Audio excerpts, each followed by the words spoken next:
Jimmy? Namaste and greetings. I'm Jimmy, researcher at IMPRI, Impact and Policy Research Institute, Prabhav Evam Niti, Anusandhan Sansthan, Nai Delhi. Extend my warmest welcome to you all to IMPRI #Web Policy Talk. Today, we are gathered for a special panel discussion on climate migration and urban planning in Bangladesh, impact and way forward, as a part of the State of Cities #City Conversation. This event is organized by IMPRI Center for Habitat, Urban and Regional Studies and IMPRI Impact and Policy Research Institute, New Delhi. Now, let me take this moment to introduce the gathering. Our esteemed speaker for today is Dr. Reazul Ahsan. He's an assistant professor at the Department of City and Metropolitan Planning, University of Utah, Salt Lake, USA. He's also the academic lead at Urban Ecology Program, University of Utah, Asia Camp in South Korea. We welcome you, sir. We are honored to be joined by Dr. Bina Sengar as a discussant. She's an assistant professor, School of History, Dr. Babasaheb, Marathwada University, Aurangabad, Maharashtra. We welcome you, ma'am. Now, I welcome and invite our moderator, Dr. Simi Mehta, CEO and Editorial Director of IMPRI, to initiate the discussion with her opening remarks and to proceed with the deliberation. We look forward to learning from our esteemed gathering. Thank you. Thank you, Jibi, and good afternoon, everyone from India, and good evening to everyone joining in South Korea and other parts of the world. So this program is especially very important when we are talking about climate refugees, climate migrants. In fact, we do not have in the international discourse, in the lexicon, still as of yet, which I think Professor Reazul Ahsan would be talking about. And this is a topic which is really close to our work that we are doing. And I really am thankful to both Dr. Reazul and Dr. Bina for taking time from their schedules and joining us for this very important talk. So I would just like to share the work that we are doing, very similar to what Dr. Reazul would be talking about and would be offering his perspectives. And it would really be helpful. And this is part of the project that is funded by Social Science Research Council, New York. And it is, I'll just share the screen, and perhaps Dr. Reazul's perspectives would also be added advantage as we move forward in this work. So this is the project Environmental Refugees, Climate, Health and Livelihood in the Indian Ocean World. It is a multi-country study, and the participants are from India, Bangladesh, Tanzania and Mozambique. And if you happen to log in to the website ior-climatechange-research.com, you'd find the details about our work and the kind of things that we are doing at the grassroots level, despite, I would like to underscore here that despite the challenges posed by COVID-19. So several of our team members and their coordinators have gone to the field. They have collected data and also a lot of photographs, etc. Some bit of the information would also be provided by Dr. Bina, who is also part of this 4-nation team. She is joining us currently from Gujarat, and as all of you know, our speaker for the day is joining us from South Korea. So with this, I would like to hand it over to Dr. Reazul, and it's just over to you, sir. And please feel free to share your screen, and we look forward to an enriching discussion. So please unmute. Thank you, Dr. Simi. It's an honor to be with you all. And I was so surprised when I got this invitation over email, and then I did my PhD on these climate migration issues. And my origin is from Bangladesh, and which is very near to India, and we have the similar challenges.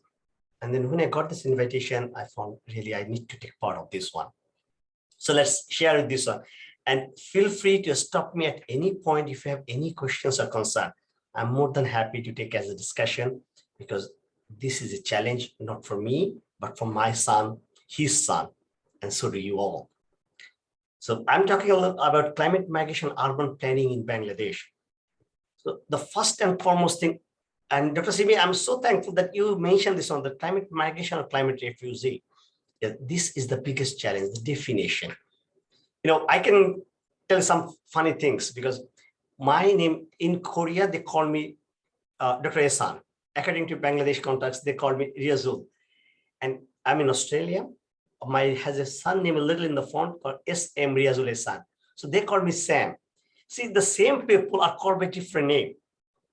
And then the climate change and climate migration, the people, why I'm saying my example, the people and the different organization, they define the people who are displaced because of different climate issues in different name. And that has a strong political issue behind it and social and economical context. In some countries, they call it climate refugee. So when you say it refugee, it means someone who is seeking refuge. When someone is seeking refuge, which has under the legal advice of either political refuge or religious issues, that means some countries has to give them some kind of support. That's why some countries try to avoid it saying climate refugee, because if I say it, then I have to support them. But then climate migration, this type of migration is kind of new. Under the migration theory, it's not very common. So many of the policymakers and politicians, they said, oh, this is not like any definition. We don't believe on this one. So let's talk on this one, and we'll have more time to discuss about this. Let's start. So a common argument is always happening. This climate migration is a common word. We have been practicing this one. Many chapters have been written on this one. Many articles have been published. However, the term is not well established as a policy regulation. So common argument suggests that economic migrants respond to both push and pull. When there is an economic migrant, there's a push and pull factor. The push is like somebody pushing them to go to the city. There's better jobs. Or the city pull the people, come here, we'll have more opportunities for you. But then the climate-induced migrant, they don't have any choice. There's no push-pull factor. Rather, I have to go somewhere to survive. And then this definition, I have to go somewhere to survive, that is out of the traditional migration theory practice. Traditional migration theory, they talk only about push or pull. And then that's why many of the school of thought, they're saying, no, we can't define this type of people under climate migration. And some of them take this advantage that this is a new types of word, and we don't know how to handle with them. And many planning agencies do not understand, or lack of understanding, that what to do with this type of word or this type of people. So why is the difference? This thing is always come. Then what is the difference between climate migrants and economic migrants? Let's have a look at the difference. Is very narrow line. Climate migrant is understood as a multi-causal event. That means people could come from many other events, yet one in which is environmental diverse play a significant role, like cyclone, tornadoes, flash flood, even the drought. There are so many different challenges that are involved to cause climate migration. On the other hand, economic migrant, they always have a choice. For example, my origin, I was talking with Dr. Simi a few minutes back, my origin, my ancestors from Bangladesh, they moved to Australia for long ago. And that's an economic migration, because they think that could be a better opportunity for them. And even sometime, like many of us, we raised in a small town and then we moved to Delhi or capital of any other cities for a better job. That's called economic migrant, that I always have a choice that why should I go? And we always have an information that if I go to Delhi, I'll have these opportunities. If I move to Mumbai, I'll have this opportunities. Or if I move to New York or Salt Lake, I have these opportunities. A climate migrant always have a choice and always have a previous information. Where should I go? Or maybe they have some kind of social network. Like my brother live in that country, my uncle live in that country, so I should better go there. On the contrary, a climate migrant have no choice but just to go to protect lives. Like I don't have any options. I have to move from here, or I'll die or drown. So that's the difference. The economic migrant always have a choice, which is known as theory push or pull. That I can go or I could be attracted. The climate migrant has no options but to survive. And that is the gap. Somebody has no option but to survive. Should you consider them as a refugee or should you consider them as migrant? And that's the major challenge. And we'll talk on this one continuously. So that is the difference. So let's even think about how this difference reflect in our major policy guidelines. In 2030 is the deadline for sustainable development goals. Every country, especially all the developing countries all over the world, including the developed nations like South Korea, everyone is talking, where is our stand for? Are we achieving all the sustainable development goals or not? That sustainable development goals agenda declaration make multiple references on for migration, because we all know the globalization caused lots of migration. People will move from one corner to another. People will go for better opportunities. And the paragraphs 14, 23, 29, 74, they're all talking about the migration, but they do not link climate change as a migration together.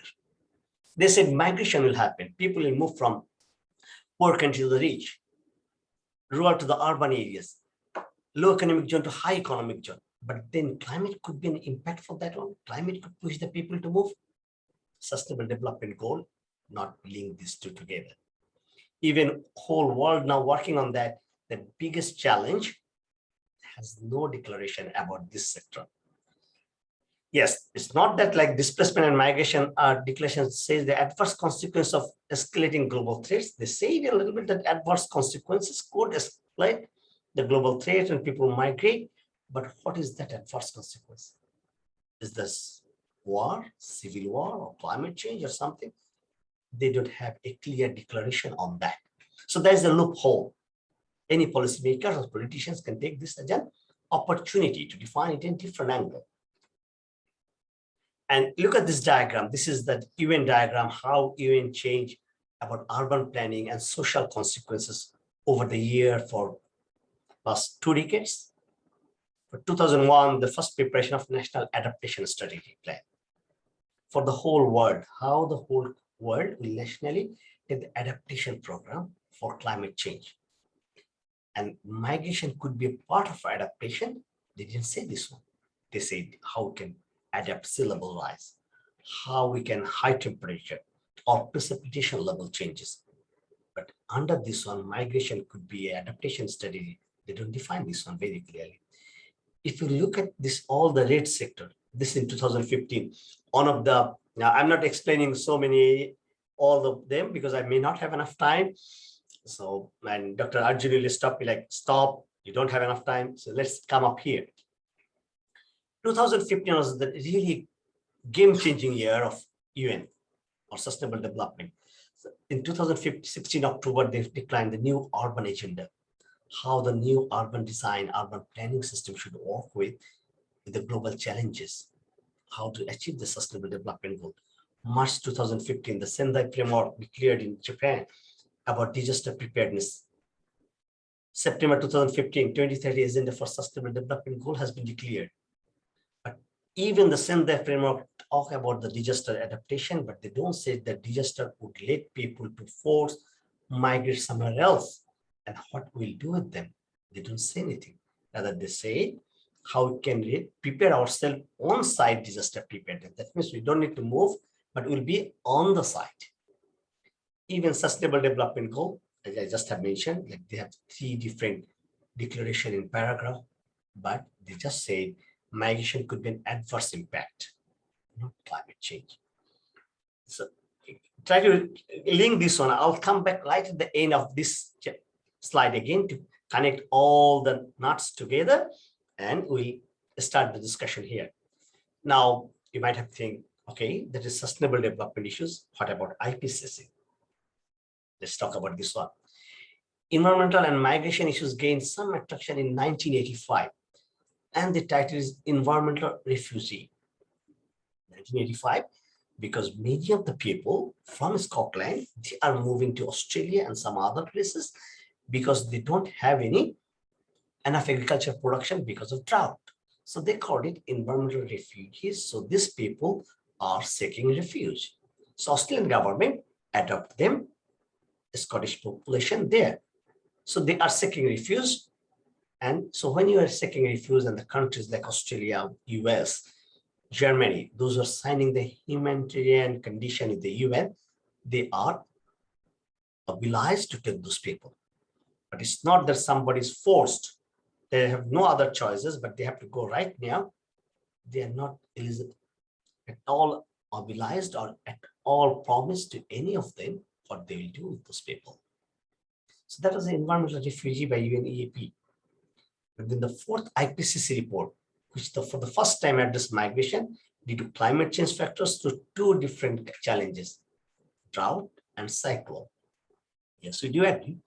Many of the African people has to suffer drought, cyclone, many of the Asian, South Asian countries, when Hurricane Katrina. But there's another long-term impact of climate change, sea level rise. They did deliberately, or I don't know why they completely remain silent that sea level rise is also caused migration. They just say, yes, drought and cyclone. Why? Now you could argue why drought and cyclone, or you could say, yes, they say something. They say drought and cyclone. But look at this one. Drought and cyclone is a short-term migration. Like they go, drought over, people come back. Cyclone over, people can come back. So that belongs under the traditional migration theory, seasonal migration, push or pull theory. But then when the sea level rise, you cannot come back to that place anymore. So somehow IPCC try to avoid this one. So these are the definition gap. These are the gap between thinking, or I'm not arguing that this intentional or unintentional gap, but these are the loophole. And still today, at the very beginning, I'm really thankful to Dr. Simi. She mentioned this one. We know this word, we use this word every alternate day in our every policy. We're talking about this one, but in main policy documents, IPCC, United Nations, those who are patronizing this type of issues for the developing countries, they deliberately overlook this one. Just now take Bangladesh as an example. And this is, the data may be a little bit late, like 2010 when I did my PhD, but those are the real field data.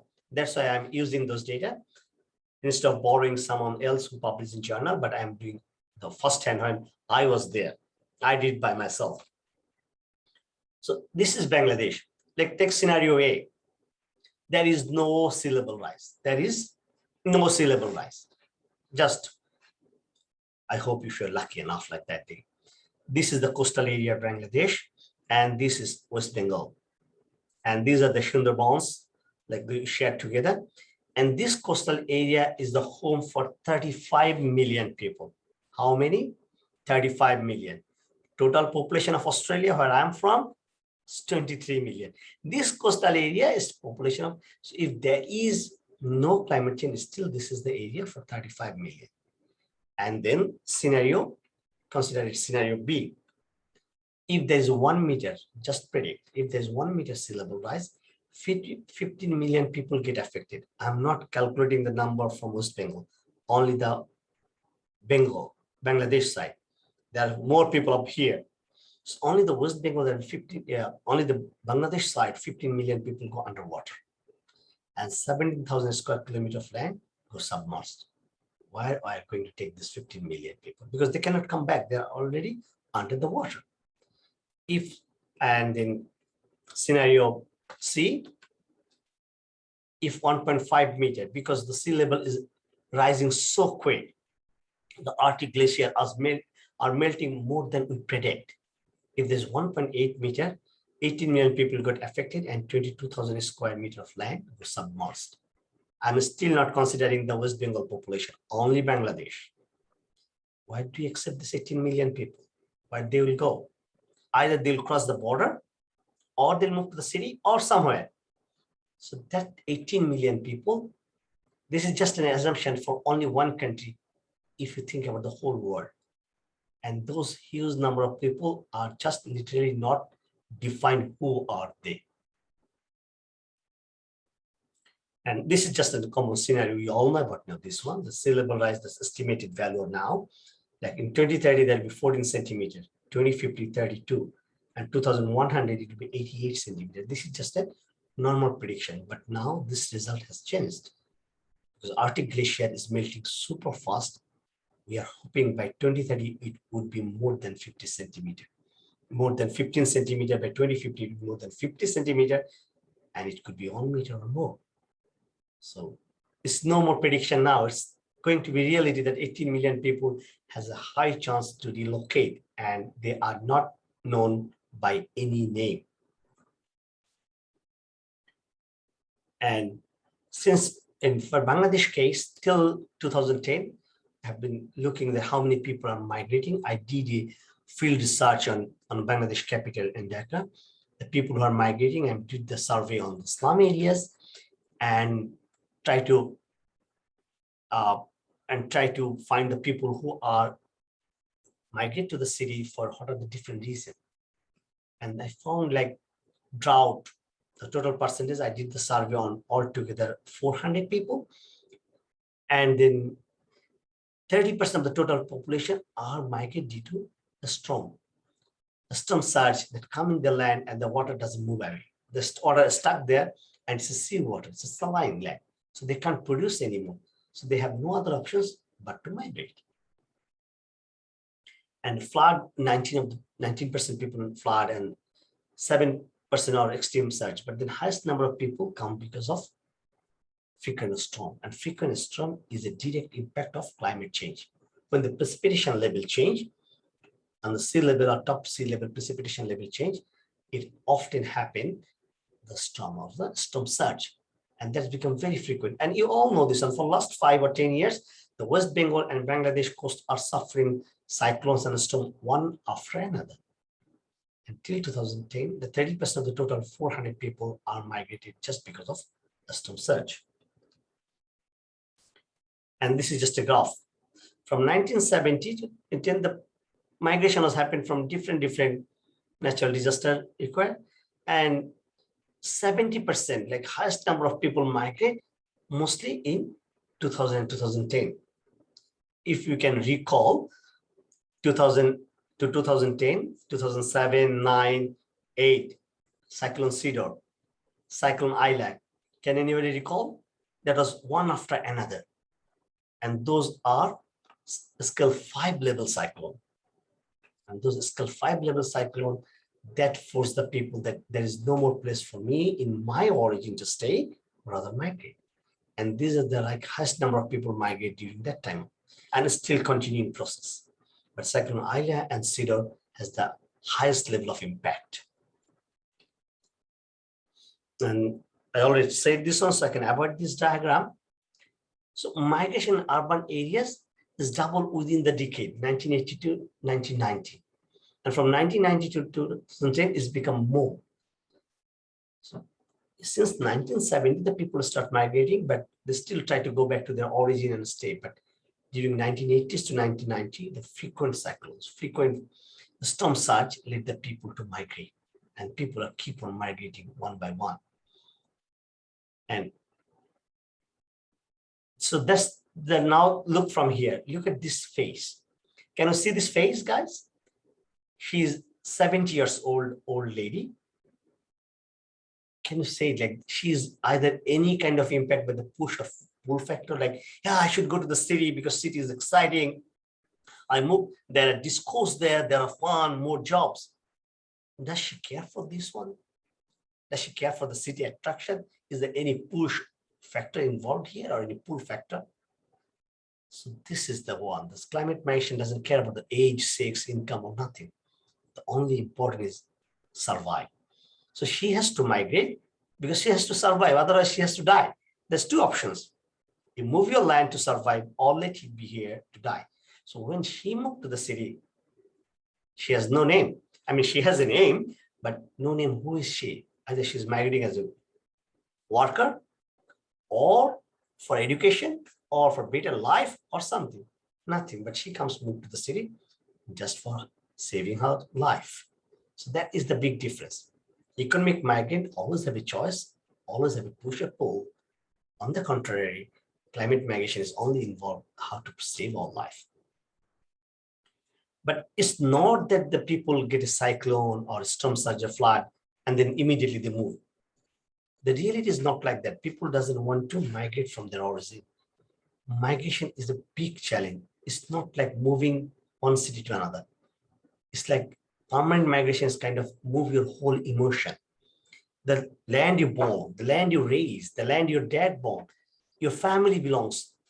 So it's an emotion. So migrating from your origin, it's a big challenge. So they just don't migrate very next day. They try to stand. They try to stand and try to protect the dam so that they don't need to migrate. They can stop the water. And they try to fight with their hands against the sea. Can you imagine man fighting against the sea with a bare hand and with some piece of mud? Isn't it kind of fun, fighting against the sea? And eventually, still they experience, they wait there till the last moment, and they hold their last hope that, no, I'll not go. This is the land of my father. This is the land of my forefather. They are here and my kids born here. I will not leave this land. But at the end, when all the hope's gone, then all the hope's gone. Like, no, there are no more choices. I have to leave. Either I have two options, leave or die. If I stay in my land, I have only one option to choose, to go drown or let's leave. So migration, or especially climate migration, is the last option for the people when there is no other hope. So that's the big difference. You can now point it out that this type of migration happen when there is no hope. All other kind of migration happen when there is a hope. But this is like, there's no hope in my land, so I have to move. I have no other choices. And this is happening. I was trying to find the information, like at what point those people take a decision to move. Like, as I said before, the migration or leaving your origin or your own land is a big challenge, change of your whole of emotion. So at what point people take this one? And these people, they are not, as I say, they're not motivated by the city. They are very traditional local community. They are not young, they are not youth that I'll move to the city. So when migration is a decision for them, it takes a long challenge. So I asked them, like, what makes you think that it's a better option to migrate? And 53% of them, they said, lost everything. That's all my hope has gone. So I have no other options to move. Only 1% said, I want to keep the family safe, which is a real, genuine, we all want to save our family. So even if you take this 1%, still there's a strong logic. You could say like 1%, oh, I don't care about that, but still it's a strong logic. I want to save my family. We all want. And then 53% says, so there's 1% and 53%. In terms of number, they're a big difference. But in terms of psychologically or socially thing, they are similar. And 37%, there's not much hope to start again life in here. Or only 9%, we could have a better life in city, maybe. We don't have to cyclone everything. If you go to city, maybe you could have a better life. But this is the scenario that why people take the decision to move out or consider them as a climate migrant. That's the biggest challenge. And this is the common traditional. So these are some of the real examples. What point people make a decision to migrate. But this is traditional demography in Bangladesh. Like since 1950, the rural population was so high, 95% people live in the rural areas. And within 100 years time, this is prediction that more than 50% people will live in urban areas and less than 50% will live in the coastal or rural areas. Within 100 years time, the whole scenario changed. And do you think it's only because of moving to urban area, better income, better opportunities the reason? I don't think so. The urban population will increase, yes. Economic push and pull could be a biggest part. At the same time, climate migration or some other consequences is. And this diagram clearly indicates that economic migration is not only the reason that people move to city. There are some other factors. And when you talk some other factors, this diagram answers this question. What are those other factors? Yes, there are some. So this diagram answers this question. And once they move to the city, definitely city has it, or urban area has a big challenge. It changed the land use pattern. It changed their soil context. It changed the quality, vegetation. And there is a diagram from 1999 to 2008 in Bangladesh. The built-up area. In 1999, it was this much. But the same built-up area changed up to here because people moving to the city. You could argue on that. Yes, people moving to the city. But then look at the vegetation land. Vegetation land is also decreasing. That means more people coming, urban green space, urban park, urban land become, open space become more of the built-up area. People start living there. So urban area also changing their character. So migration is not only change the fate of man or a woman, rather change the fate of a continent or a country or a society by changing the land and some more. Let's talk about some more. This I'm just bringing some photographs that's taken by me, how the changes. Look at this photograph. Those people who migrate to the city, they don't have any land right. They don't know where to live. So they find where they can find the cheapest land or very low price land, even the waste drainage system or waste treatment plant. They start living there. And some of them start living here. This is sewage treatment plant, natural sewage treatment plant. People make their houses in the bamboos and shelter and rent it to the migrant people. So the sewage treatment plant, which is supposed to be protected for a healthy reason, now become a resident. So that's the change in the urban land uses. And some people are remain next to the highways. You know, every highway next to highways, there is shoulder land. In planning term, we call it shoulder, urban shoulder. So in terms, if you need to extend the highway, we use that piece of land. But these people, those are the public land. Nobody owns it but the government. Those people are coming and making this shelter because they have no other place to live. They can't rent a house. So this is how they change the urban land use. This is how they change the urban built-up area. That's how the whole urban area changed over the time. And not only the land, but the challenge of the resources. Because when the more people come into the urban area, there is a conflict of resources. There is a fight for resources that and one of the major resources, freshwater supply. And thousands of people waiting for only one freshwater supply. So there's a long queue. Those kids cannot even think for going to school. They spend their whole day or morning just to get a fresh water for the family. So that's the demand on the resources as well, not only the land, but the resources. Now think, when you are thinking about an urban area, we think for the land. We think for the urban resources, urban supply, quality of life. Those are all being challenged when people are moving to the urban area. And this is just a diagram. I'm not going to explain much, but just this is the average supply. This is the average supply of fresh water in the capital of Bangladesh. This is almost, in 2010, it was 150 million or 200 million liter per day. But the demand is more than 200 million. So this is demand, this is supply, and there is a big gap, the supply shortage. So the shortage is almost more than 50 million liter fresh water per day. So these people are remain out of fresh water supply. And I want to bring some other data like sanitation. In the poor areas, 50 people have only one toilet. So eventually they use the open spaces. And so I don't want to talk much about that area, but then for the limited time, I just bring the freshwater supply, which is the primary demand for surviving. And every city has these challenges. It's a big gap between freshwater supply and demand. Eventually, they has to depend on natural sources. There's a water from river or pond, and which is not very healthy. And that causes long-term urban health consequences. So this migration not only has planning issues, but social, demographic, and health consequences. So that's a well-known definition or well-known discuss, we can talk about the forced migration, which I like to see climate migration. Forced migration causes urbanization, creates informal settlements to meet the housing need. We already have seen the informal settlement. Increase the demand for urban services. We just have seen auto services, and change the urban land use pattern. So any migration, and especially the forced migration, they cause for any urban area these challenges. And these are the major challenges for urban planning practice. Whoever in urban planning or architecture or urban design, these are the major challenges for urban planning. That informal settlement in every corner, and being in an Indian context, you can have seen this same thing.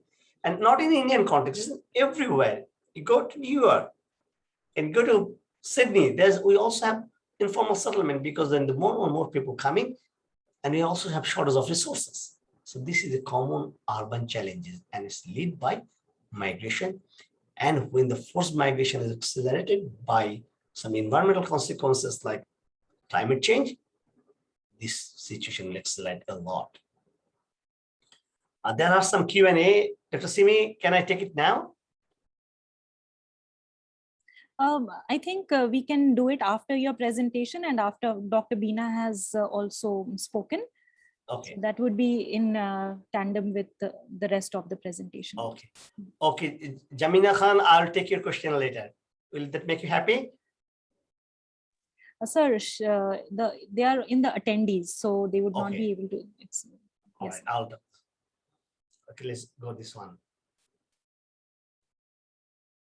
And this is just a story. Like, I think Dr. Bina will be happy with this one. Dr. Bina, this is a part of the historical part and social context.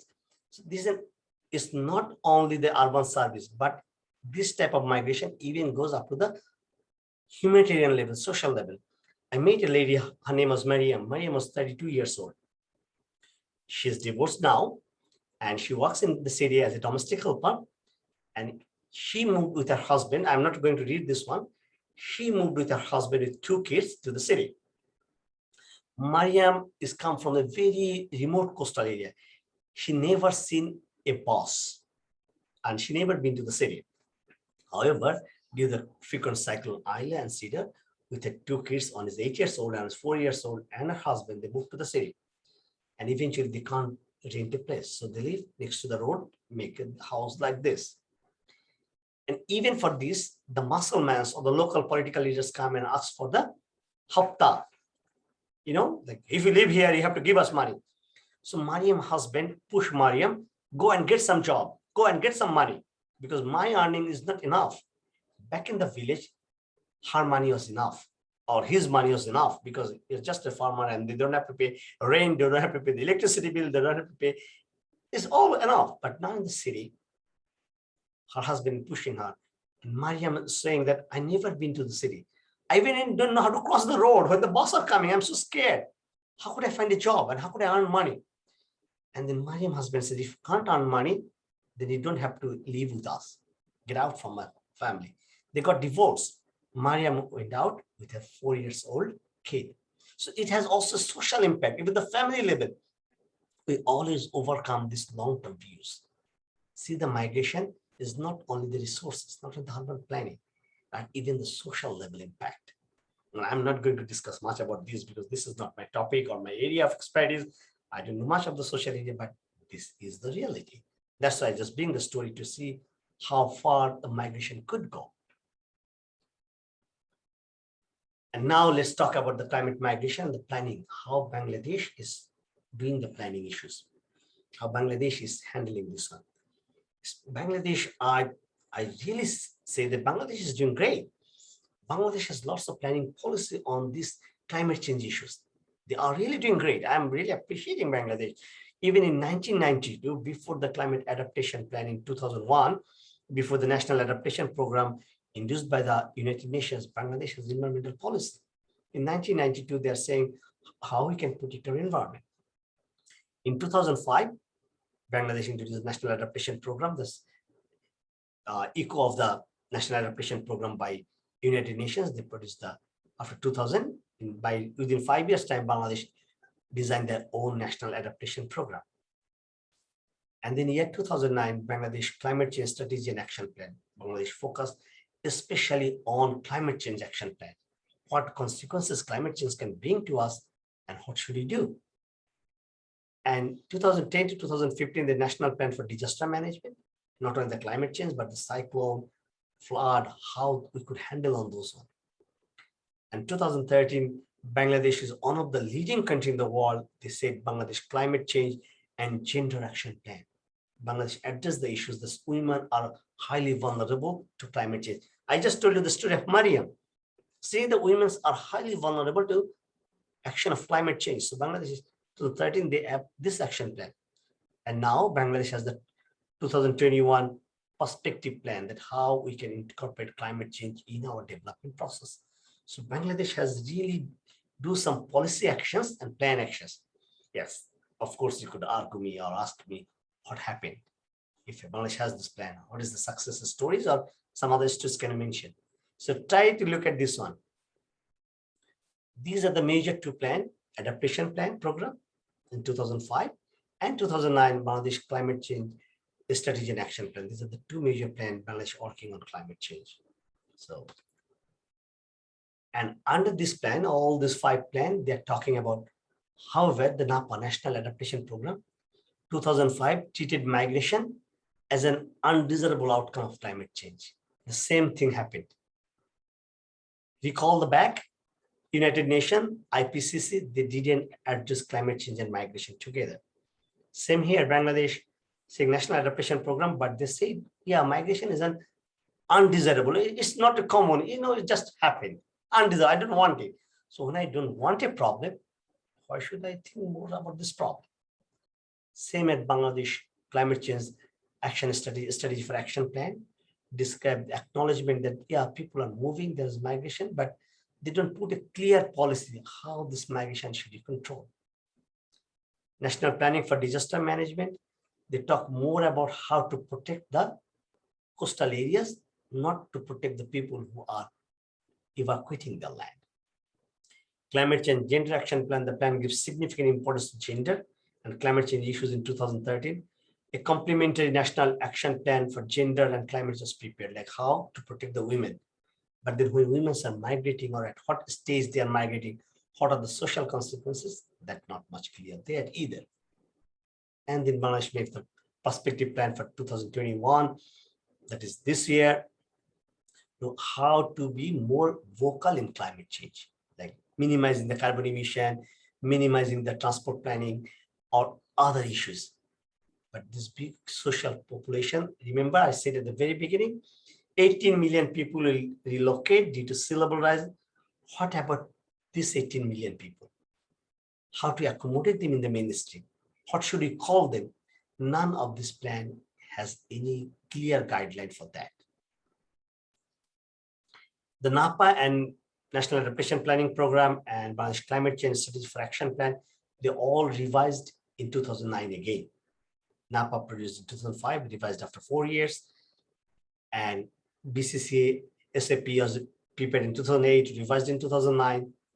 Unfortunately, still the revised version, they didn't address migration is a direct outcome of climate change. Yes, the BCCA SAP, they declared that 6 to 8 million people could be displaced by 2050, could be displaced. I'm not sure they will be displaced, but is up to 2050, so we have plenty of time to prepare. So this is also an overlook, or you could say loop, in the national planning policy. At least I should appreciate Bangladesh or the current government, Her Majesty Sheikh Hasina, that she doesn't do this of many of the countries did. The last president of United States, this is his cartoon. He find the solution of the climate change. He said, oh, this is a solution we have desired for with the flooding caused, just put them on a boat. At least Bangladesh government doesn't think like this way. They make some policies. So I truly appreciate that, yes, they did some kind of policy actions. Yes, the policy actions may not be 100% or addressing all the fact, but at least they are talking on these issues. And so this is the planning practice in Bangladesh, how Bangladesh do the planning. There are 2 types of planning in Bangladesh. One is national level, and another is local level. Bangladesh doesn't have any state level planning as practiced in India, but then have local government. The local government are the city and metropolitan level, the city government. I mean, it's only known as municipality, but we call it city corporation in Bangladesh. So they do their local master plan. And national level plan, that's the government, central government, but central government have a long-term plan like National Adaptation Program, Climate Change Strategy Action Plan, Gender Action Plan. Those things is a bigger thing, and they fund it to the local government to make their plan. So local government do master planning, implementation, housing, roads, all those master plan. On the other hand, the national level, they do the major policy level planning. So local government implementation, national government policy level planning, and the national government involved the international organization. Because all the funding, all the terms come from the international organization for implementing those plans or preparing those policies. The funding or concept coming from international organization. Even the local government, when they go to implement their master plan, they got the fund from the national government. National government borrow the fund from World Bank, IMF, or even any other donor agency. So the international organization, they are playing the key role for making the national level plan and implementing the local level plan. So they are playing the key role for national level plan making and local level. So just an example of the local level plan making. The local government, they follow different plan like this. They said city resilience profiling tool, which is mostly designed by the UN Habitat, not the local government. Urban adaptive strategies, the World Bank concept. So they borrow all this concept or the guideline from the international organization. Why? Because international organizations are the funding agency. As I say, the international organization are the funding agency for national level planning. National level government give the money to the local government to implement it.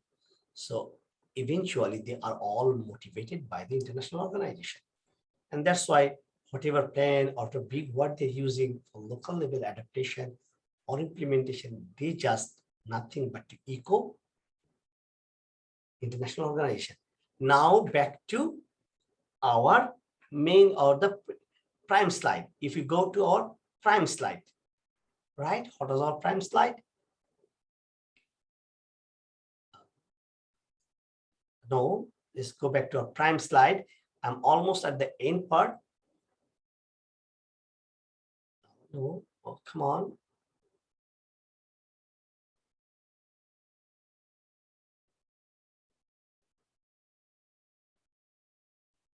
Here. Now go back to our definition chart. All the international organization, right? They are the funding organization for national level and local level planning. And they do not say anything or very clearly about climate migration and how to do with the climate migrant. So, and then at the same time, IPCC, international bigger countries or donor countries, they do not say much about the climate migration and how to handle them very clearly. So when Bangladesh is going to use those concept planning issues from them, they're just echoing their concept. So climate migration is not very clear. Once the definition is not very clear, the government always have a loophole how the planning is working for them. However, there are many researchers talking, many researchers arguing that yes, climate migration needs to be worked with an integrating approach. It needs to be part of the development process. We cannot look at it a separate way. However, the national government doesn't have much options to talk about this one. So that's the challenge of planning. And now if I summarize my whole presentation, that Bangladesh has all of the planning policy and application, which is mostly focused on adaptation, but they don't focus that migration could be part of adaptation. If you think migration is a part of adaptation, then national adaptation policy can address climate migration. Bangladesh climate strategic plan can address migration as a part of a strategic action plan, how to relocate them or put them in the build back better system on the origin so they can survive there. So this is the loophole.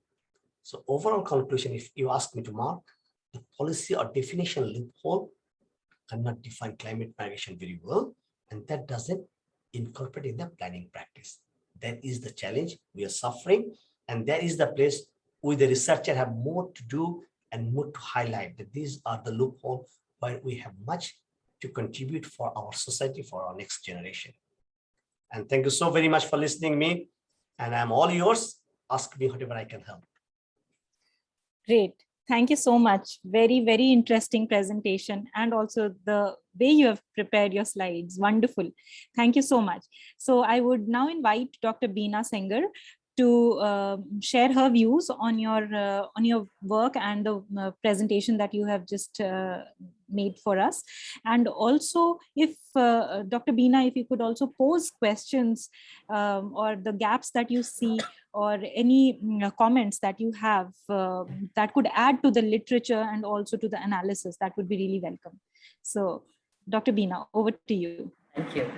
Thanks a lot, Simi. And I must thank Dr. Reazul Ahsan first for giving us an opportunity. It's a privilege, in fact, to listen to you and to understand the micro level analysis which you have done. So as you know, me and myself are participant of a project with Simi, where she's a co-applicant. And we are looking into, broadly, we are looking into the Indian Ocean scenario. And we are predominantly looking into environmental refugees, which also as a terminology has climate refugees and their climate, health, and livelihood patterns in Indian Ocean world. So, and one of the core areas of our investigation is actually Sundarban Delta. So where our team of environmental refugees, health, livelihood, and climate change project team is working together between India and Bangladesh team. So we are trying to understand the pattern of this whole gamut of actually the climate politics, which I often try to understand myself, because it is more about the balkanization of the very sensitive climatic zones of the world. You're in South Korea, and you know how devastatedly this whole beautiful peninsula of Korea has been exploited by the two giants of the world. And we are so much, we are actually entwined in this whole political gains of these imperialist nations that we can't even say against them, because climate change is not only climate induced, but it also imperially induced kind of a phenomena where the colonial nations are continued to be devastatedly exploited. And I must congratulate you that how finely you have expressed the nuisances of this climate politics, which is bringing out climate refugees, even in the UN and IPCC policy framework. What I really, in fact, one time I was a little jilted because I felt a little bad when you shown the elderly women, and you know how we Asians are so respectful for our elderlies. And can you think like I took these photos by my hand, and literally tears my eyes, like they are. Yeah, and I could see how much pain you must have felt while saying that she's nobody, because she is one of the most important knowledge holder of our society, especially of the Indian subcontinent or South Asian knowledge systems, and how we are so helpless not to be in a position to help them, because the international climate change policy frameworks are so biased, I would rather say, because they are so segregated even in their implementation. So initially I felt that, like, how can you say that? But I was really impressed when you brought out the framework with which Bangladesh is working now. And the most important part which Professor Ahsan brought out is that the implication policy, the climate change implication policy which Bangladesh is working is not the top-down. It's not a top-down, down-trickle method of climate change combat. It is a climate change resilience policy which is working from ground level, grassroots to the top. It's like bottom to top policies framework. So, and perhaps that is why your GDP is better than India, because you're working on the grassroots issues. Which definitely I think India should learn about, because this is the most crucial aspect which Bangladesh is working on. And I think that benefit comes on because it's It's a unilateral cultural nation, because unlike India, which has a multilateral cultural dynamics and also multilateral climatic zone context, Bangladesh has a benefit that it has only two zones. It has either it has a hilly zone, which is very close to Meghalaya and Tripura belt, and then you have directly the delta zone. So you have a cross-border, not, I won't say cross-border, you have a cross geological and geographic patterns, and where predominantly the deltic region dominates the politics and even the economic framework of Bangladesh. And that is perhaps is the benefit for Bangladesh, that they are, even though it's not a very soon thing, it is quite a delayed policy that 2008, the policy got implemented, and now rapidly they are working on it, because the climatic effect is rapid. It is happening in such a rapid galloping way that if an action is not taken at this particular moment, perhaps there will be a total collapse of economy and politics itself in Bangladesh. And we should not, what we are trying to understand in our project, because as you know, this project is going to learn and gain a lot from you. And I must thank Simi for it, that she scouted you and searched you and brought you on our team. She deserves kudos for it, because she brought the right scholar in the pan, in our advisory and even our working panel. Because this is very important, because the basic point I just brought, because you're going to answer to Zamina's work. So Zamina rightly answered that, rightly questioned that how migration seems likely or not likely. She's asking that what is the relatively young and age patterns. I would add on that, like, what about the, I think somebody even asked about the cross-border thing. So, the whole, we really have to think about as Asians, and not only Asians, even everyone, wherever the colonial balkanization took place, whether it's Africa, whether it's West Asia, whether it's India or China or wherever, Asia or even South American continents, where they are suffering now because of these all different border issues. So the whole geological bifurcation of the territories, and bringing up the whole re-changing the whole political geography has in a very violent way, it has affected the climatic communities. For example, the deltic communities of Bangladesh and India, they are not communities which can be bifurcated with a political border. They have their own long tradition of culture and knowledge. Simi, can you just tell me if I'm connected or not?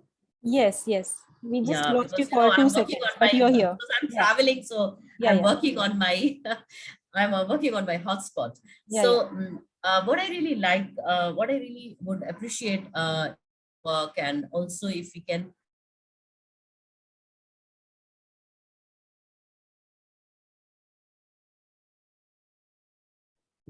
I think Dr. Bina's hotspot is presenting some issues. Dr. Bina, if you could just turn off your video, I think that would work and provide you more of bandwidth. And if you could unmute yourself and speak. Oh, I'm so sorry. Is it okay now? It is okay. I'm really sorry. I told you I'm working on an hotspot. No, that's what we were talking about. Yeah. Yeah. So I'm really sorry for that. The most important part about which we are trying to investigate in our project is like, we are trying to investigate on the cross-border but unified unilinear climatic territories, which are actually bringing out the climatic refugees.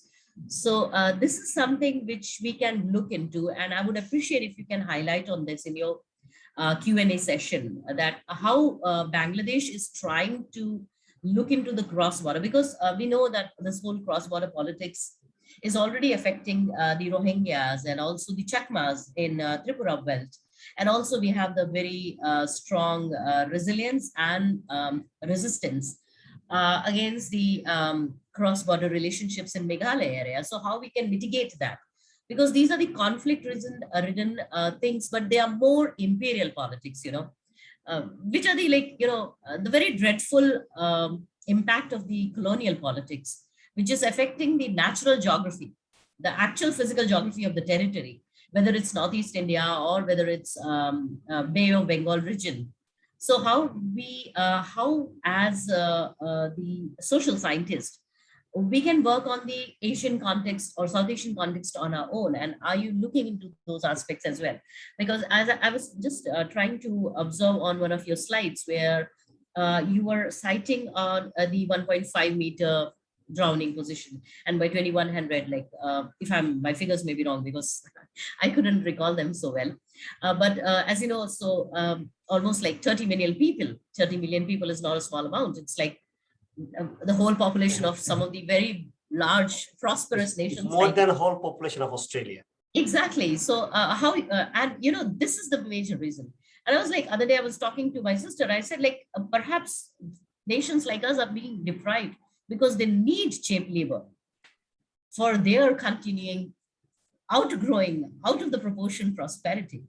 At one side, they are already investing huge amount of investigations and billions for Mars explorations, and still they are not able to bring out the solution for South Asian or African climatic crisis.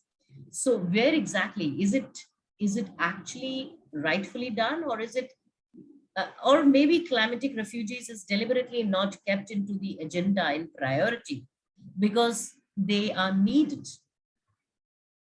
I may be hyperbolically saying, but is it something which we will have the indentured labors for the other climatic planets as well? This is very hyperbolic, but of course, this is something which is going to affect a lot. And why there is no serious investigations, or why they are not being worked on the cross-border territorial context. Why deliberately you are not letting the cross-border politics resolve these issues. And the worst is, like, you know, Myanmar, Bangladesh and India. Like, because the Bay of Bengal region is one of the worst affected zones, just like you have the Arabian Sea. But fortunately, it is being still resolved because OPEC countries are rich in oil.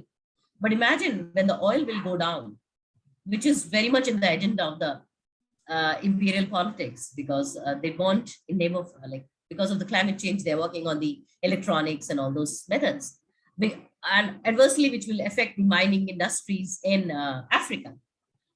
So how they are going? So right now, we are not finding this kind of disastrous climatic crisis in the Arabian Sea the way we find in Bay of Bengal. But this is not going to be a far-fetched future, because the day OPEC and oil crisis will go down, like the value of oil will go down. It's already going down. Yeah, the similar crisis will happen in Arabian Sea as well, from Gulf of Oman till the Gulf of Kutch and the Indian, the Malabar and Konkan coast.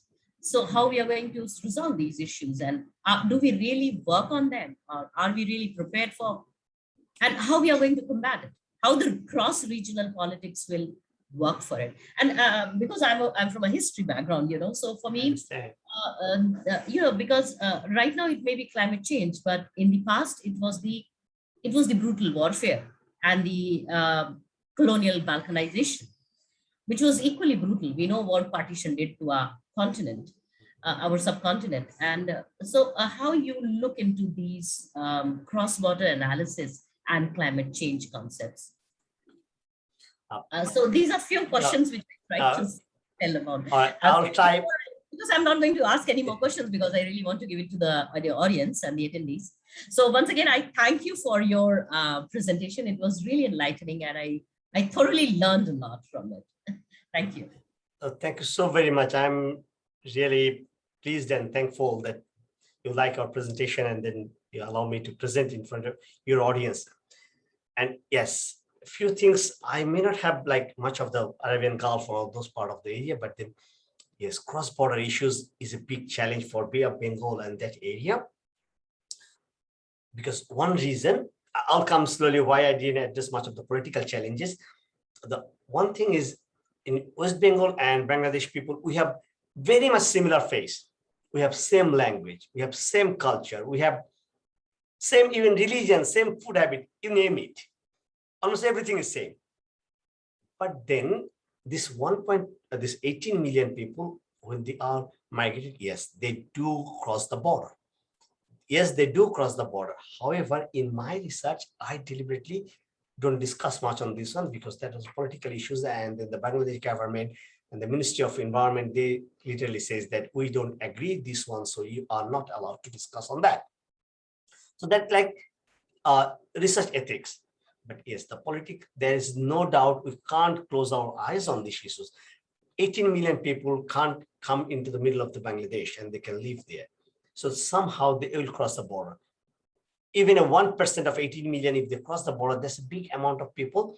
And it's not that only the Bangladeshi people migrate that side, the other side people also migrate here, because those are the most marginal community of the society. They need some kind of job or some kind of survival strategy, and that's why they either move to the nearest city or cross the border. And that's very easy to cross the border. And from that angle, and the biggest challenge is when someone crosses the border, you cannot distinguish them. The crossing border due to climate change also happened between Mexico and USA, Bolivia and other countries, but they can differentiate in some skill of their language, of their food habit. But then in subcontinent, in India, Bangladesh, especially in Deltic region, it's very, it is really simply hard. You can't differentiate them with their looking at them, or even looking at the culture. They're very similar. And in that point, we are always arguing because both the countries, we are dependent on international organization for funding or implementing some kind of plan for this type of people. And when they are not recognizing these displaced people who are crossing the border or moving from the origin to the central part of the cities, and they are funding it, both the countries are trying to close their eyes that I didn't see anything, or I didn't want to talk about this one.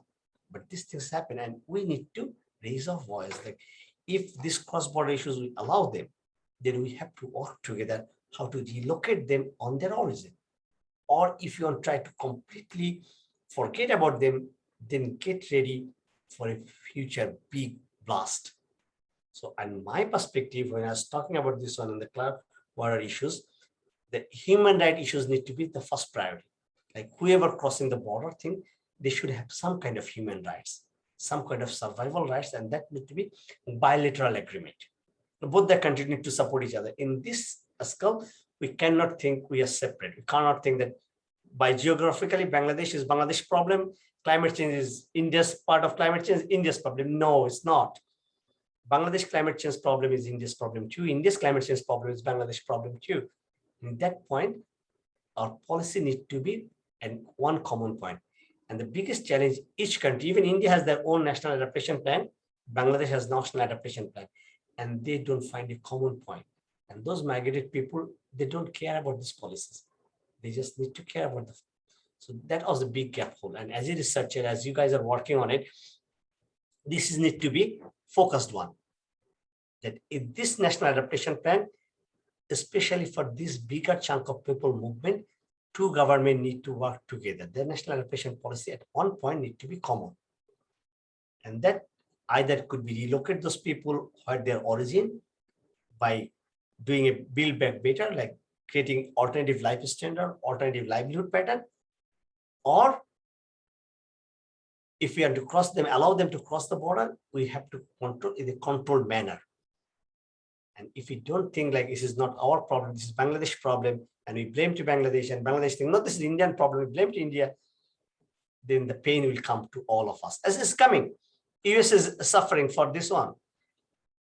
And same in Australia, like most of the island near to Australia, like Kiribati, which is already down. And we just think those are the islander people. It's not our problem, but those islander people somehow moving to Australia.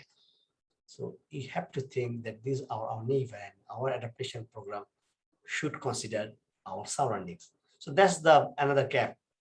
And Professor, you can say the same, like why this gap is because both the country, we are depending on the international organization, their funding, climate fund for implementing our national action plan. And when I'm dependent on you, definitely I'll reflect what you are suggesting me. And that climate politics or bipolar politics, as you said, this is happening. And this will, the same echo will happen in the Arabian Gulf. When the petrol price has gone, they will reflect the who are funding them. So it's a global crisis now. We have to think together. Any other questions I can take? Dr. Simi, you can help me to take any questions. Yes. Thank you so much for responding to Dr. Bina's comments. And I think she has raised very, very pertinent points. And it actually a continuous work and continuous grassroots work, I would say, and collaboration is the need of the hour, so as to move towards a policy, because even in this first report of the 6th assessment report, it doesn't mention, as you mentioned, about the 4th AR, so of the IPCC. So maybe this kind of work and the contributions that go into the literature would make a difference, because and we hope that among the 14,000 studies that the scientists of the IPCC have consulted, they come across studies like yours and the ones that we are doing in terms of climate refugees. So and then they are able to bring it into the policy domain. So I think continuous, strong, provocative works needs to be pointed out, and that would ultimately lead to the benefit percolating to the people who are affected, literally affected, because you said that you had tears in your eyes, and this really means a lot, for a researcher. And then finally it becomes quite it affects the psyche of the person, and then a lot of other implications also are there. So we need to constantly work towards it. So thank you very much for your work, for presenting your work. And I'll just take a few questions because we have already short the time. So there one question was who's the person in the cartoon where you mentioned about the boat. So we could just resolve this quickly, then go on to the detailed in the cartoon where you mentioned the boat and the people, I guess. Okay. Yeah. Let me see which image they're talking about. What is you said, I think, what is climate change, what happens, and then just put them on the boat. Oh, okay. I got it. It's the Noah's crisis. I got it. Yeah. This one? Yeah. That was the question. Yeah. Okay. Okay. This is sarcasm of the Noah's Ark. The Okay. Noah's Ark. Noah solved this problem. Noah's Ark. Okay. Yeah, okay. when the whole world will flood and all the animals will be in board will safe. Okay. So that's sort of like in last president in Donald Trump. Donald Trump doesn't believe in climate change. Yeah. So they are making the sarcasm like, why we have to think about climate change? Noah has been solved it million years ago. Make a big boat and solve it. Yeah. Okay. But it's not the solution right now. Sure. So to take the questions, I guess Ms. Zamina is not here, but I'm sure she would be watching us later on YouTube. Could you speak about the need for sustainable water resources management in such settlements? I think it was early on in your presentation. Yes. And should clean potable water be a paid service for the migrants or the refugees? That's a good point. In some sector, the government is trying. Jamina make a very good statement up there. Jamina is like, there are some organizations from Japan and some of the NGOs, I know they are bringing the potable water, especially the coastal areas where there are shortage of the sustainable water. And they are train up the people. I have followed up with some of the organization in Japan. They train the people how to collect the rainwater harvesting. And they are giving them very cheaper price, big tank to collect the rainwater and use it. So that in the coastal area, they're trying to solve it. But then still, the coastal area is a population of 35 million. And giving to each a fresh water supply is huge expensive. But there are training workshops going on. Now back to the cities. When these people move to the city's pipe water supply system, which is, we literally consider this a fresh water, the pipe water supply. the pipe water supply is not accessible to all, and it's a paid service.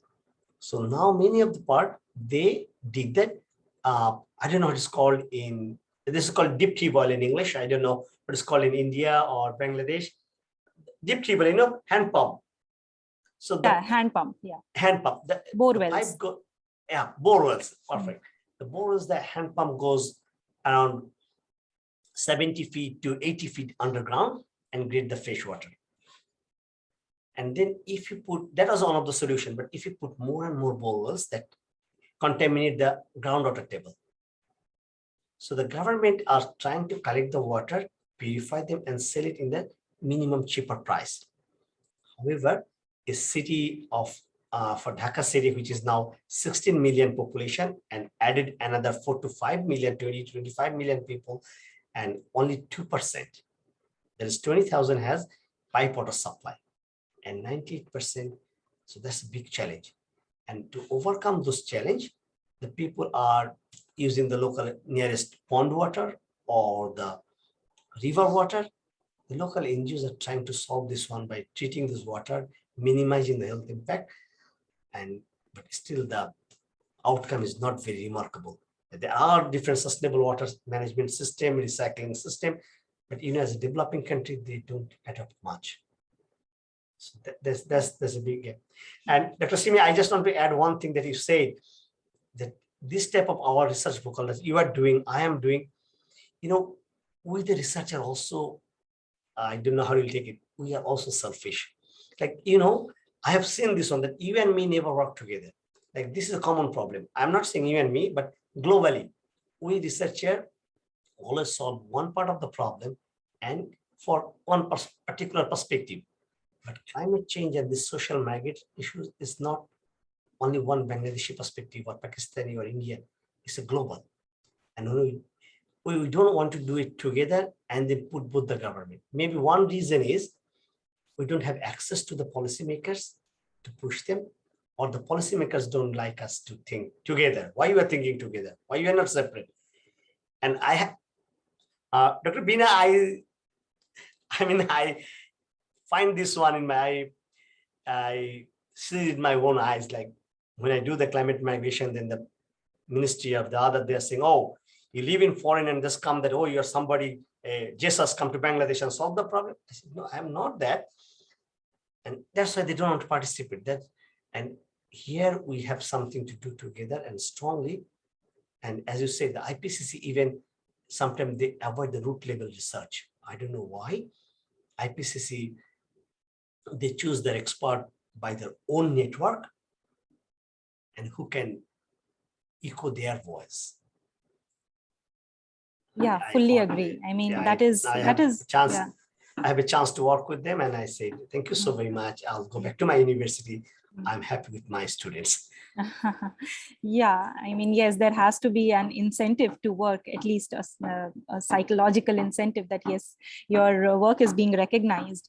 That is very important. And I totally agree that collaboration should not remain isolated, and a lot of complementarities, every time you cannot forge complementarities or force complementarities, but wherever it is possible, definitely it should be recognized, however little the contribution may be.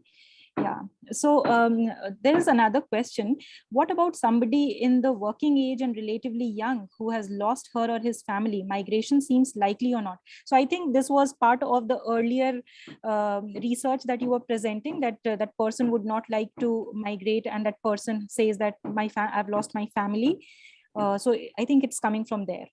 Okay, that's also, I should say, whoever asked this question is a great question, because these days there are two different theories, like migration decision theories, and some people doesn't want to migrate. But what this happened, I found those scenarios as well. Like when a family, they have someone, when a family is there, so they put them elderly parents or elderly family members in the origin where the cyclone or flood happened. And the working age, the strong one, the working age man or working age people, they move to the city. So why they do it? They do it in two different purposes. Number one, when the government gave some grant or relief for the victim, or the national NGOs or international organization, the elderly people can get that one. On the contrary, the aging people, the working age people can move to the city and can earn some. So they can have a bigger amount, so they can start the life in the origin, which is a social sustaining theory. Like they try to sustain themselves in dividing the family into two. That could be one perspective of thinking, the government, that, okay, the family who are victim, the working age will work for somewhere to get some, so they can go back to their origin and start life. That is one option, but which is never been looked from the government side or policy making side. And now some of the people who are the working age who doesn't want to migrate, the question that as I'm coming back, who doesn't want to migrate, they are always tied. The migration, as I said, migration is a very emotional decision. Like if you are not going for economic migrant, is getting whole family there. So some of the aging population who are seasonal migrant moved to the city long ago, like they leave the family. This is very common in India and Bangladesh. Leave the family back in the village and the dad work in the city to earn money and send the family back in the village. This is a very common phenomenon in all our countries. And after the cyclone, the dad or the earning is people think is enough, because my family is, I'm working here, I'm trying to save them money and send them, but they're still suffering. So why two people suffer two places? Let bring them with me and suffer all together in the city. So that's another decision. And when they bring the whole family in the city, and the story I told about Mariam, the wife and the kids cannot cope with the urban system. And that causes another long-term consequences on the society.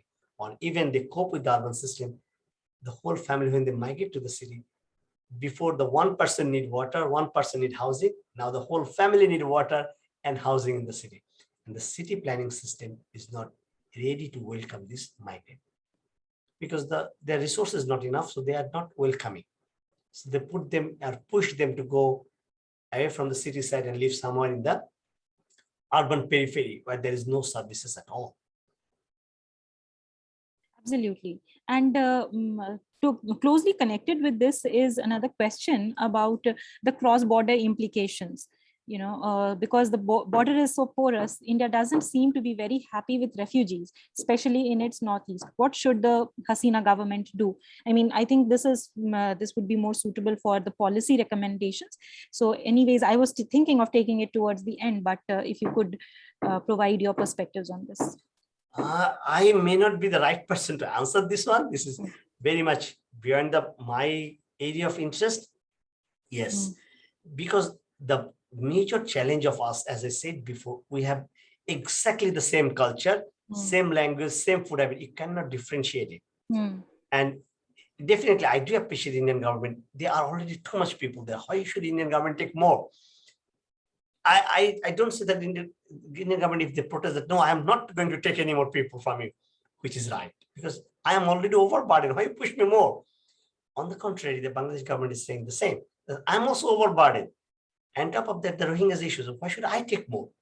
So in the national level politics, either they're trying to overlook it so that let them survive by their way.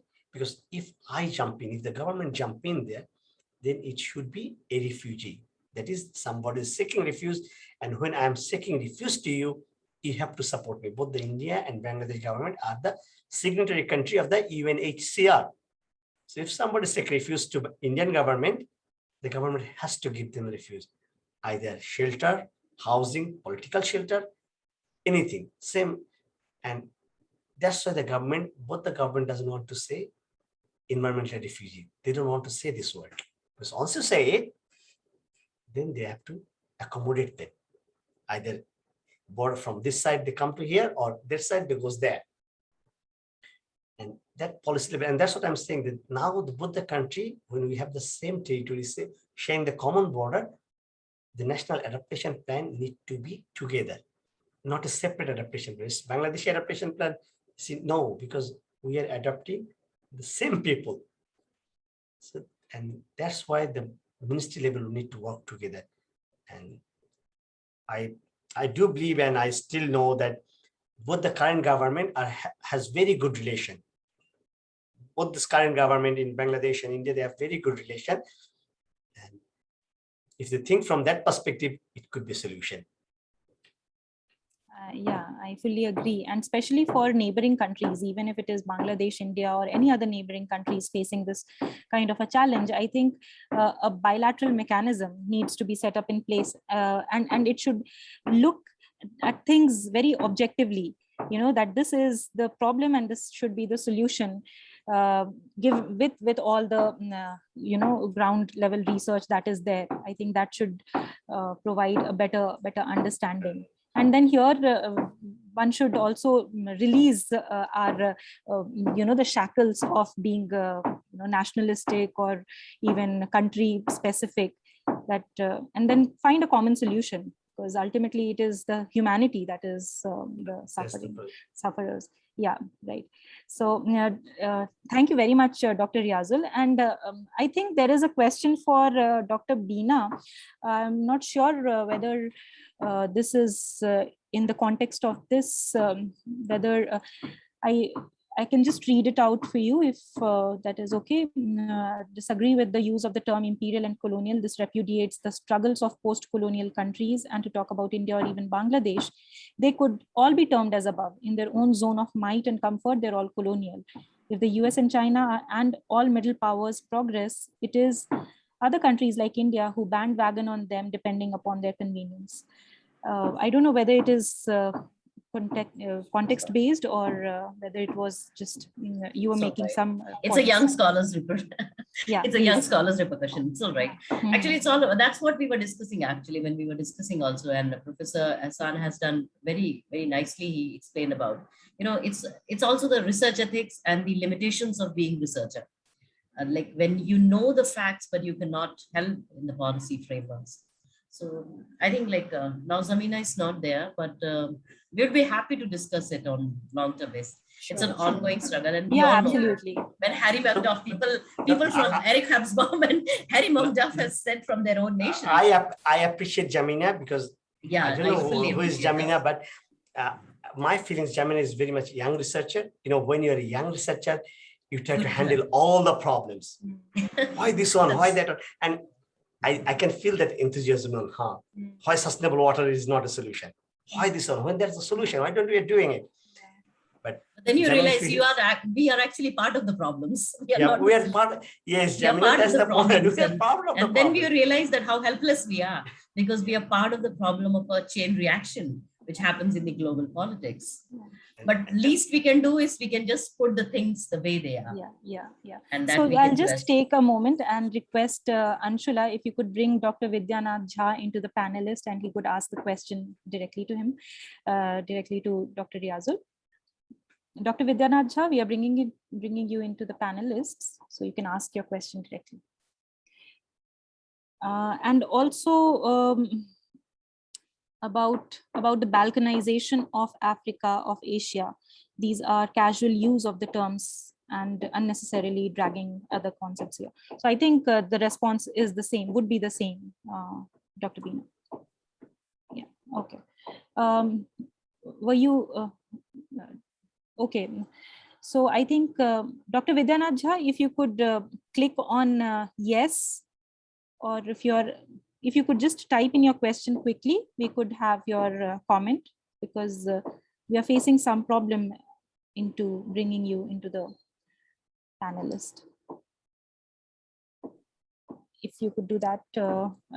Otherwise, Dr. Bina, you have heard Dr. Reazul respond to all the questions, all your points that you had raised. So would you like to provide any supplementary responses, or it's just fine? And, basically, towards the end, I wanted to know as to what is the way forward. Because our topic is impact. We have all seen, Dr. Reazul has explained so well, you have discussed so well, but where do we actually move from here? We are in the 21st, third decade of the 21st century. And sir mentioned that 2030 is the deadline, but certainly it will be extended because it is sustainable development. So where are we actually headed towards? Why and some recommendations as to what international agencies and second the national governments should undertake to move towards a concrete action based response. So I would start with Dr. Bina and then move on to Dr. Reazul for his concluding remarks. Thank you, Simi, for giving me this opportunity, because first thing, Professor Reazul had already explained very well. And even during my discussion, I appreciate it because he, on a micro, of course, Bangladesh is not a micro, it's a national level study. But the biggest positive point about the findings of and the recommended solutions, which since 2008, Bangladesh is already implementing, is they are trying to combat not from the top down level, but from the grassroots to the top level. So Bangladesh is already in action. They're trying to bring out the solutions. But the biggest challenge with the nations like Asian, tropical Asian nations is the population boom. So, you know, like the ratio of solution givers and the problem creators is far much than many of the, you know, the progressive, or I won't say progressive, the developed nations, so-called developed nations, who are rich enough to give the solutions in their level. So I think as Zamina was saying, like, you know, Zamina, you're young, as she was highlighting on, that it is, of course, it is a post-colonial factor, but the problem is that we still carry the legacy of colonial problematics which exist with us. So even in the cross-border politics, why we are having it? Because just imagine 70 years ago, this was not a problem. If the people from this was a common problem. In fact, it was a solution because, you know, Chakmas and Rohingyas were the major working population and also the major service and skilled service providers, both in the Burma and the northeastern states. So how come all of a sudden in these last 70 years, and especially during this climate disaster era of last 30 years, they are becoming problems, or they are becoming such difficult refugees that nobody is ready to accept them? So somewhere the problem lies because we are the problem makers and we are part of the problems, because we are so much tied up because of the international pressures or international funding agencies as well, or international policy makers as well, that we are not able to navigate the solutions which we had in our own spectrum. So these are some of the issues which we can only resolve when we will have a collateral discourse. We will try to solve those problems with our own methods. And unless and until we are going to have grassroots analysis, the problem always comes. This is all about, you know, caste class divide, which we have in our societies. Asian societies, highly caste class inflicted society, in which you have to accept.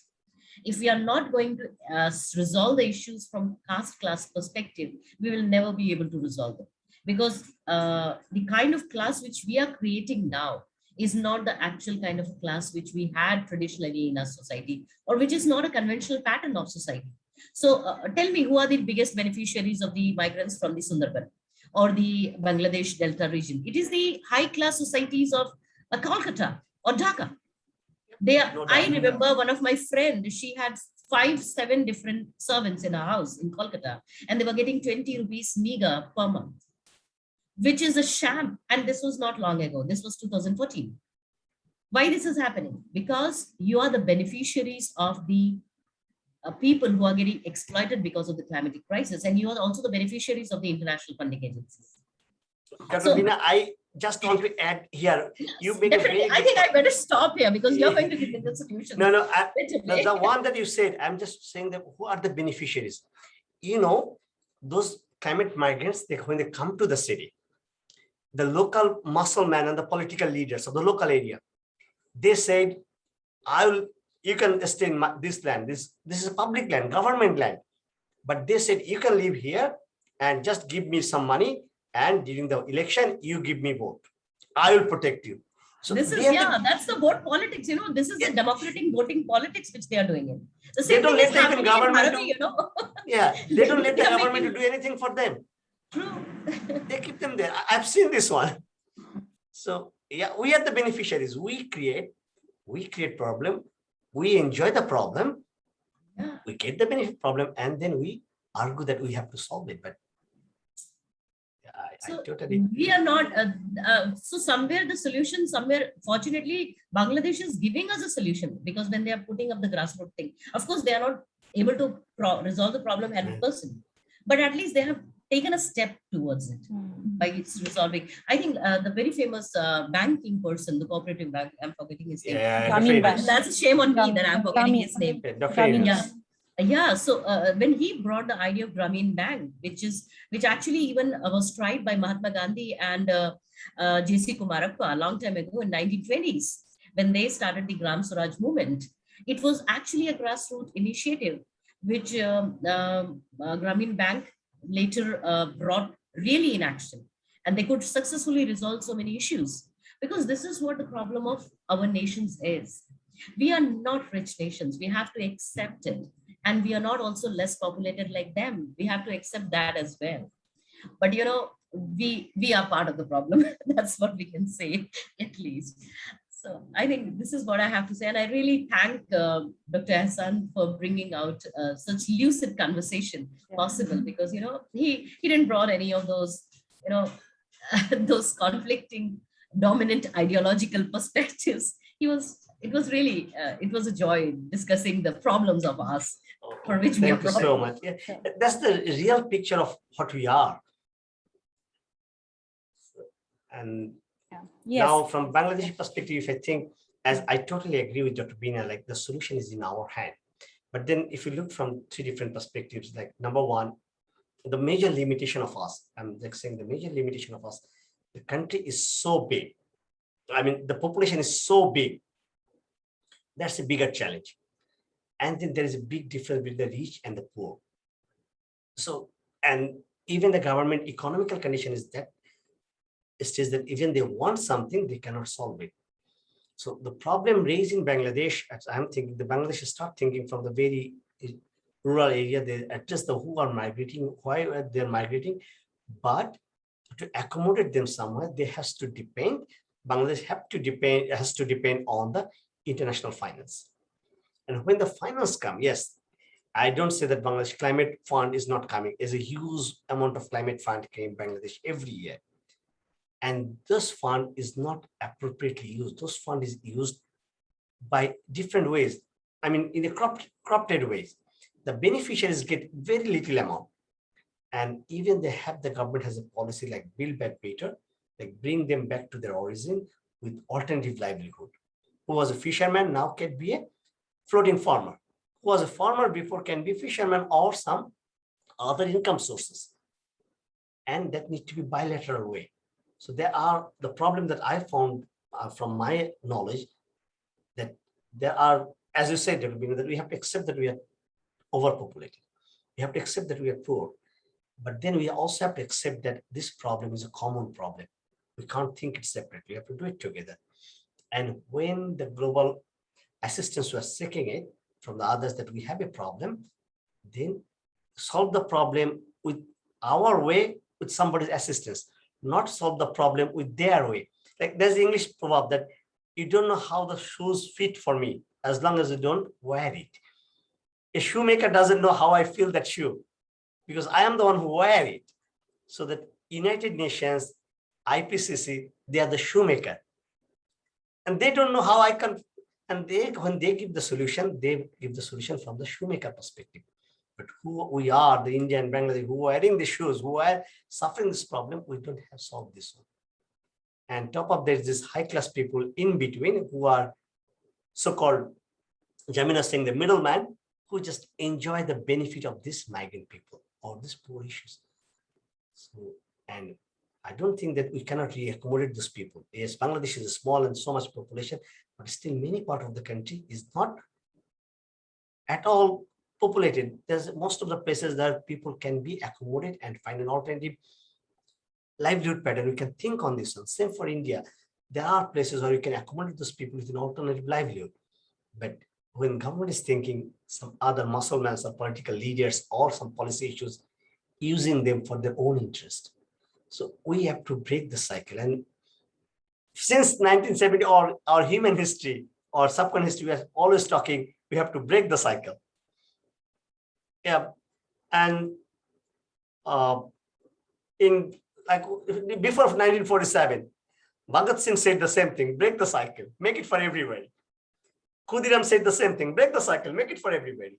And even me today are saying the same word, break the cycle, make it for everybody, but we keep on enjoying it. So this problem became an historic problem. And only solution could be, or Bangladesh or India could go forward, is we need to work it together. And we look, the problem is our problem. We create the problem, solution is our hand. So we can ask somebody to help or guide or mentor, but don't give us the solution. We always ask them the solution. If you can stop that, don't give us our solution. We'll find the solution. Then we could find a solution. Absolutely. So this is so novel way of approaching and ending the wonderful session. Thank you so much, Dr. Reazul and Dr. Bina.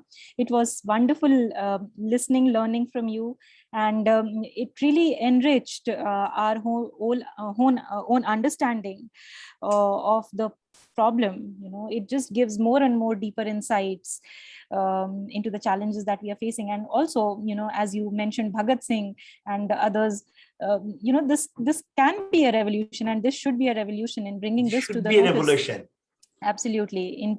Notice, because we don't have any war in front, we have climate is in front. This is our war. Absolutely, and this should, you know, as when they were bombing in the British times, that the noise be heard by the deaf also. So at least we can have this as vocal as possible in the ears and senses of those who are in power, so that they can take some concrete steps. Solutions are there, it's all there. In the role of indigenous communities, perhaps we could talk about that later in another session. That also needs to be brought out. And you know, localized solutions should be there in terms of how we tackle climate migration and also urban planning, both in India and Bangladesh. It is really very, very important.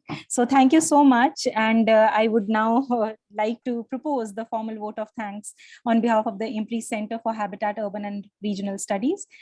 This discussion was very important, especially given that we ourselves, as part of a collaboratory team, Dr. Bina, I, on behalf of IMPRI, we are part of this multilateral collaboration. We need to have more and more greater understanding on this as we go forward. So thank you so much to Dr. Reazul Ahsan for joining us this evening from South Korea, and it must be quite a night, and it is supper time for you. So thank you so much, and also Dr. Bina for your presence, and you really added a lot in the discussions.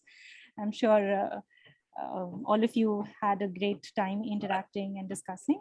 Yes. Thank you so very much. And I have my contact email there. Absolutely. And if I could be any help or anything I can share, and we can start breaking from being separate researcher. Absolutely. So I agree. I'm more than happy to be a part if I can be any help in any way. That is really appreciable kind of you. Thank you. Thanks a lot. Thank you. Thank you. We are really grateful, and have a good night and good evening. Thank you so very much. You all enjoy your day. Bye. Bye. You too.